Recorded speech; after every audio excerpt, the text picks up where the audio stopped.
Africa is the most exploited nation in the world. Here's why. The world is currently going through a green revolution. I'd like to call your attention to this graph. The graph shows the number of electric vehicles that have been bought over the last 10 years. Their sales have exponentially grown over the years, and there is no sign of them slowing down. There are plans in Europe to ban internal combustion engines by 2035. The European Union has planned to end the sale of combustion engine vehicles from 2035. The EU has unveiled ambitious plans to ban the sale of new petrol and diesel cars from 2035. In the next 13 years, we will have no bi-turbo V8s from Mercedes. A moment of silence to honor the combustion engines. Back to the electric vehicle story. Electric vehicles are also known as EVs. One of the minerals that is needed to ensure efficient batteries is cobalt. Cobalt.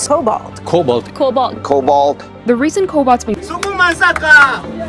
What cobalt does for the batteries is it increases the battery life as well as the range of the car. The car is able to go further on a single charge. This has been a key selling point for most EVs, that their vehicles have the longest range. Now, let's take a step back to understand where this cobalt comes from. For this, we have to take a tour down to the motherland. Come with me to Congo, the largest producer of cobalt. How much cobalt do you think Congo produces? If you guess 70%, then you were about right. The mines are nothing to smile about. Africans that mine cobalt don't have proper PPEs, and child labor is rampant. The Green Revolution is only serving to exploit Africa further. And this is not all. According to this article from the UN, Africa is home to 30% of the world's mineral reserves. This is probably a statistic that we have all heard about. We all know that Africa is the richest continent when we look at the resources that we have. What pisses me off is that the population of Africa is 1.2 billion. We only hold approximately 16% of the world's population, yet we have 30% of the world's natural resource. It would make sense that Africans would be the richest people, wouldn't it? This is not the case. I'll give you one word: systems. As Congolese, we are not benefiting from what Chinese are mining. The world has put in systems to ensure that we remain the poorest people. I'll give you an example of Ghana. Ghana is Africa's largest gold producer. One of the biggest companies that mines gold in the country is Goldfields. At Goldfields, we've always known what we do. We mine gold. I wanted to understand what the ownership of Goldfield, Ghana, looks like. And here's what I found.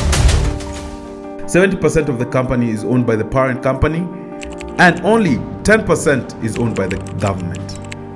Herein lies the first problem. They have excavated the land, destroying the cocoa farm.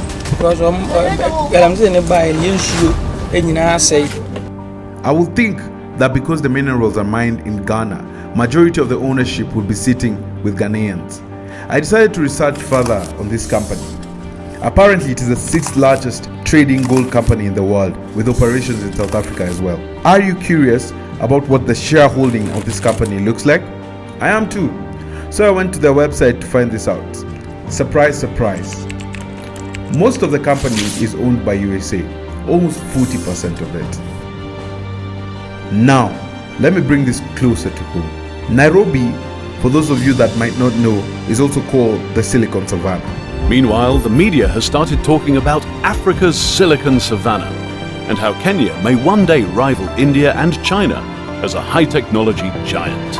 Tech startups are big here, and they do very well. There has, however, been a conversation around who really owns these startups. In 2021, Kenya got $305 million in funding for startups. 52 deals in total, all valued at $305 million. Majority of which came from foreign investors. Here's the messed up bit. I'm out here struggling to make ends meet while other people are enjoying the fruits of all of my innovation, all of my knowledge and everything. Almost as though to get this investment, the person that is leading the company has to be white. Only 6% of startups that got more than $1 million in investment were led by locals. The situation is so bad that some Kenyan founders have resorted to find whites that can run their enterprises so as to secure funding. These are only but a few examples of how I think we are being exploited as a people. Do you feel that there's still this perception, especially in the corporate world, that services from outside Kenya are better? We didn't have very good homegrown solutions that organizations could adopt. Some African countries have attempted to fight the system. They started off well, but were soon destabilized by foreign powers. We all know what happened to Libya. We must have the defense minister for Africa. We must have one African army to defend Africa. I'm not saying Gaddafi was an angel. He definitely wasn't. But during his reign, Libya had proper management of state resources, grand infrastructural developments. They built a river to ensure everyone has access to clean water. Free education was a thing, and health was one of those things that people in Libya never had to think about. This man wanted to serve his people. Now Libya is only a shadow of what it once was. أنا قتلت في جبهة زندان في جبهة بن وليد ضد قدافي. Now كان في قدافي أنا في قاتل مع قدافي. Our leaders are from the state system. Most African leaders lack the will to serve and are obsessed with power and money.